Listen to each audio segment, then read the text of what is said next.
Welcome, ladies and gentlemen, to Superintendents Unplugged, In Depth with Davis, the podcast where we'll dive deep into the world of educational leadership.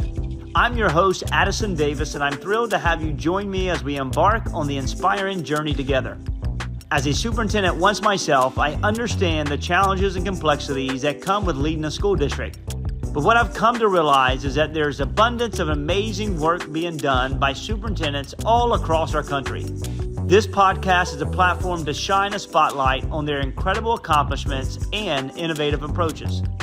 Each episode will bring you exclusive interviews and superintendents from various districts across our country, both big and small, urban and rural, as they share their personal stories, triumphs, and even their moments of vulnerability. We will explore the strategies they employ to tackle the ever-evolving landscape of education, from fostering equity and inclusivity to embracing technology and preparing students for their future. But this podcast isn't just about showcasing success. It's about fostering a community of educational leaders who can learn from one another, share their experiences, and collectively navigate the complexities of our role. We'll discuss the tough topics as well, the difficult decisions, and the innovative solutions that are transforming education for the better. So while you're an educator, a parent, a student, or simply someone who's passionate about education, this podcast is for you.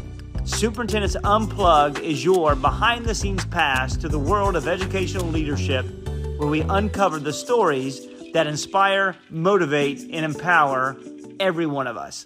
Get ready to be inspired, challenged, and entertained as we embark on this incredible journey together. I can't wait to introduce you to the remarkable superintendents who are changing the educational landscape one district at a time. Welcome to another episode of Superintendents Unplugged, In Depth with Davis. I'm your host, Addison Davis, here at AASA with the legendary Dr. Devon Horton. Doc, thanks so very much for being here. Really appreciate it. From DeKalb Public Schools in Georgia, doing some really cool things. Thanks for being here today, sir. No, thank you for having me. You got it. You got it. So how's the conference so far? Conference has been great. There's you learn a lot, meeting with your peers, other colleagues about the work that they're doing, and then learning from the business partners, all the different innovation and opportunity to bring the resources to your school district. It's a great conference. You know what, as superintendents, what you just said, we talk about coming to these conferences. It's great to see colleagues, to be able to talk about strategy, what's working, what's not, we can do differently. But there are a lot of opportunity for solutions and offerings out there that we can lean on, listen, and learn. And sometimes I assume we get so busy, but I've seen you've taken the stance head on to meet with a number of these providers to figure out there's an upgrade to be able to lift the work in your school district. That's important. Yes, it's critical. We are in a forever evolving world, especially in the K-12 sector. And it's our responsibility as, leaders and superintendents to make sure that we're putting the best resources and products in front of our students and making sure that our staff, just as importantly, are not having to work too hard to do things that now technology can kind of do for you. And I think that's a critical part of the work that we're doing with school safety. The AI world is kind of married into that space. Everyone, talks about the work around the academic arm, but there's definitely some innovative things that's happening and from a lot of the products that I've been able to see around school safety. Yeah, it's awesome for you to dive into it. And, for you personally, looking under the hood, figuring out where that can happen, where that magic can be created for your students. That's awesome. Let's talk about your journey in education. How many years? This is year 25. 25 years. And in those years, there's been different positions and moving around, a couple of superintendencies. I mean, what's that journey look like? I mean, you've moved and it's been to your benefit to be able to lead and do cool things from Illinois now to Georgia, but there's a lot of stuff that happened before then to get you to your spot. Yes. Again, the journey is just as important, right? It's like, the phrase, trust the process. So every step along the way. So I did 14 years in my hometown in Chicago Public Schools. Taught in a class. Not easy. Okay. That district is not easy and giant, by the way. It's giant. I taught for 10 years. I was a classroom teacher. Oh, thank you. And then became an AP and a principal in CPS. And in 2014, I started to get the bug to wanting to do some work on a larger scale. And I had an opportunity to go down to East St. Louis as the deputy superintendent. And so there I met my mentor, Mr. Arthur Culver, and he really gave me the game and talked to me about how to really make an impact in education while still taking care of your family and yourself. And from there, working through, I love working in East St. Louis, working there for 4 years. I was tough to leave. And then going over to Louisville, Kentucky, and taking on a larger district that was not CPS, right? Yeah. And learning from Dr. Polio, who brought me in. And, Marty Polio. Legend too. Yeah, legend. A lot of energy, great leader, and gave me the opportunity to help them build that work around their school management, around chief of schools. And then I got my first superintendency in Evanston, Skokie, 65. Yeah, and 65. Number 65. And it was kind of a full circle moment to kind of go back home because it's right north of Chicago. Yeah. But I don't want to confuse anyone. Evanston is no Chicago, sure. Right? But it was a great place. Did some great work there and began to understand, right? You get in that superintendency seat that first time, you think you know, right?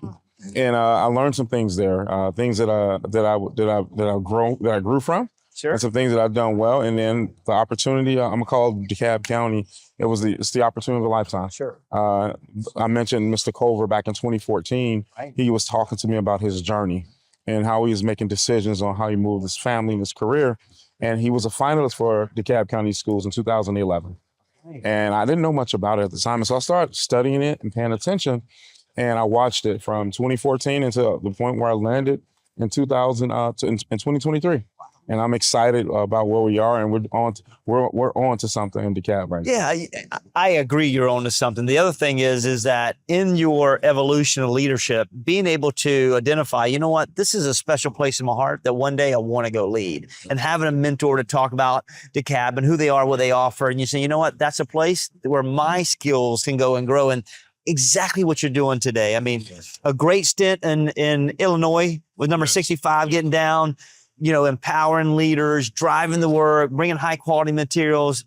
But I think you've upped it here in DeKalb. And I get it. We learn from our first superintendency to our second superintendency. And I've gone through it as well from my first to my second. I was much better my second. And I would be much better my third, but I'm not doing it. But I mean, just the team that you've assembled in DeKalb. I mean, Champion Dillard. Yes. That's a first round draft pick, right? Yes, absolutely. I mean, like to get her to come, retirement, to come back out, and she only came for you. Yes. And for people to follow you and say, I'm with you, I understand you, I care about you, that talks about your leadership. Yes. How important is it to have the right people? It's extremely important because you don't do the work by itself. You have vision. Like one of our greatest responsibilities is visioning. And I think I do visioning well. And then you also have to be able to build the talent. Sure. Right? I always lean into policy, people, practice. Those are the three things that really allow you to lead a district. And if you have to have policies that are structured for student success for all students, and that it protects, the core of teaching. You must have people, and that's what you're referring to, the people that can do the work. And so, to be honest, I expanded. There's always a lot of hoopla in the industry around administrative heavy. But the times that we're in right now, and for a district with 93,000 students, a lot of students, I expanded our cabinet, and so we now have a cabinet of about it's 13, and then I would say I only have one cabinet member that was there on cabinet prior to me coming in as superintendent, and not because the other ones were not good, but they were able to retire. Sure. And then we had there were like three. I inherited. You can almost say 5 vacancies on cabinet. Right. That is a pot of gold for a superintendent. And so I was able to bring some people up that was already internal. Yeah. And I also brought some people in from past relationships that I've worked with. And it's been a great experience. You know what? I think there's many superintendents don't have the luxury of having those open positions. You're right. It was gold for you. Yes. And you brought in first round draft picks to be able to lead the work. And, looking at DeKalb, you've kind of really said, you know what? We're really going to focus on transformation because, and I said it the other day, what you don't transform, you transfer the issue and the problems. But you're doubling down in creating the horizons in a cohort of schools that you've had layer of supports, the right leaders, the right principals, the right principal supervisors to provide an intensive amount of intervention to be able to create lift. Talk about what that looks like, what that focus, how did it come about? And you know what? I say this so much, I feel like everyone's heard it, but it's probably not true. Students do not fail. It's the systems that we create as adults to fail students. And the design, the way, this wasn't a student problem. It was a system design issue. And when I arrived into DeKalb, there were 7 regions. And in 7 regions, you would have schools that's in Horizon, elementary, middle, high, specialty, magnet, all in one cluster. And it's 7 different clusters that way.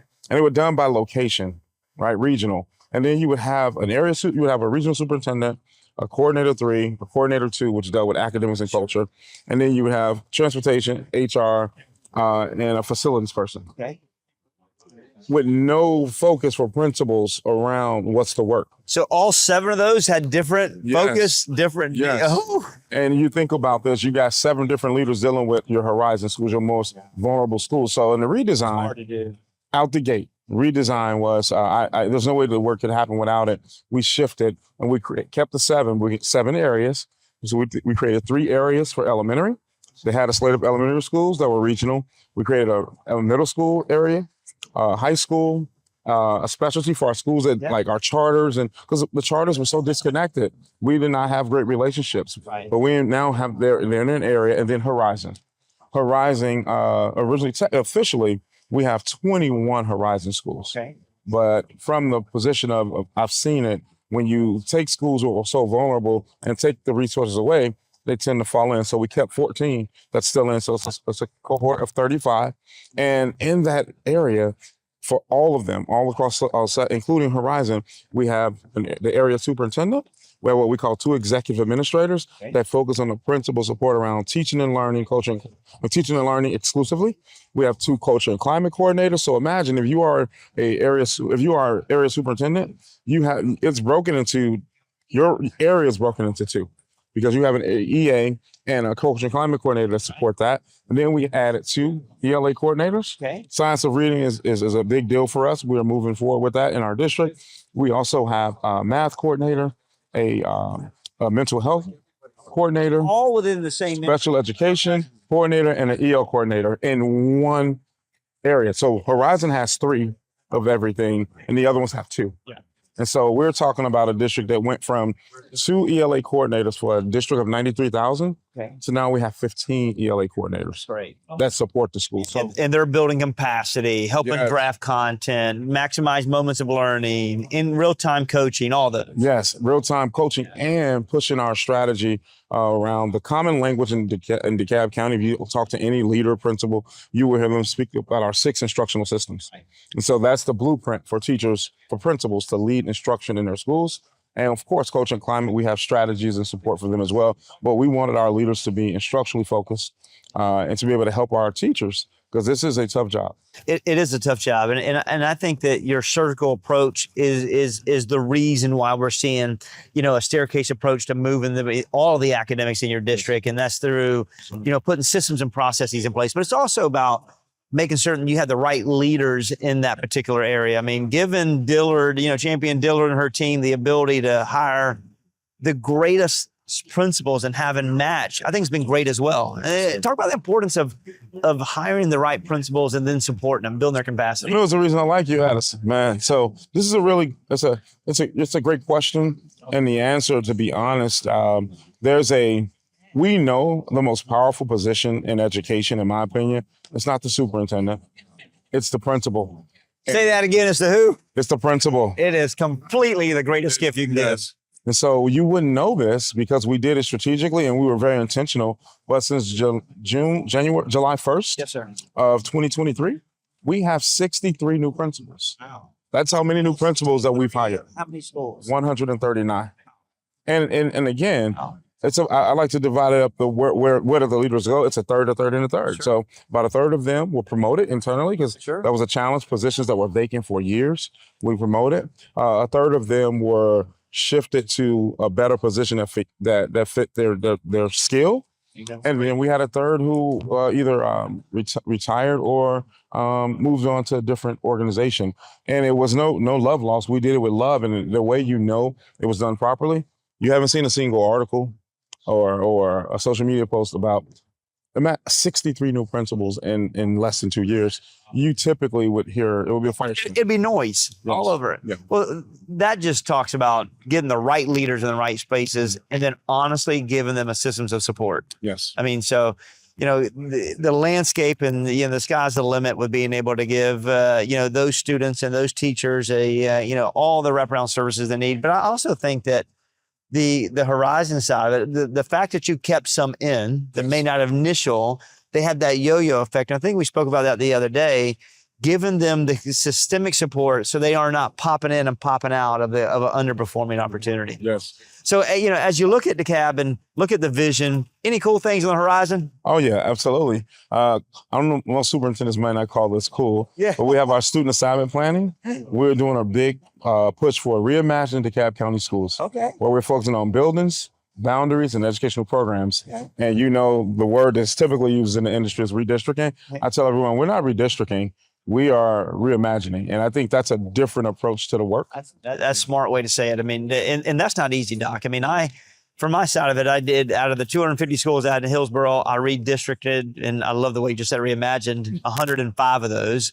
And yeah, imagine that. And I did it all. I did it all at one time. I didn't do piece by piece because I knew I wasn't going to get through it.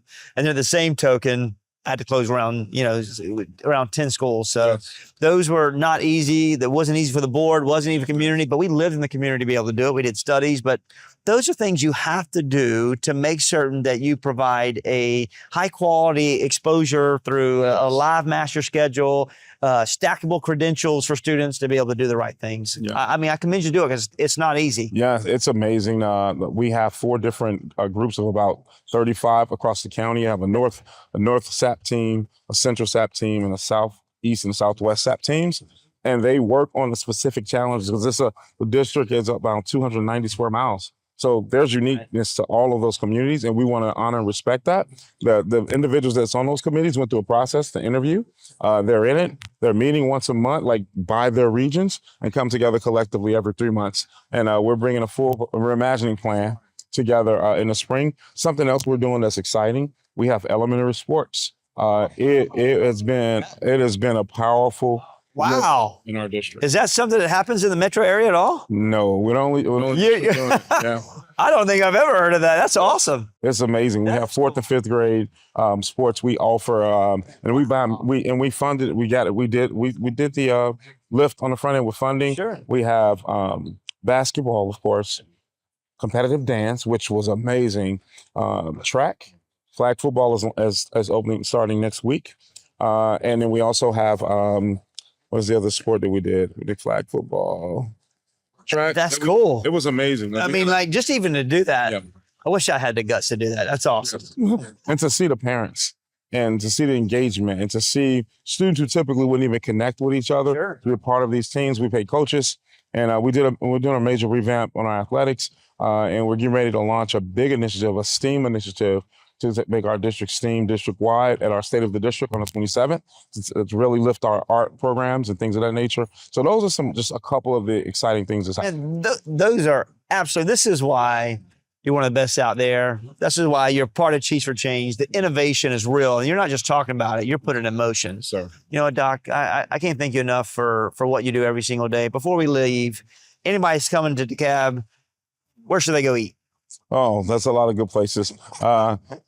Cherokee Roads is a good spot.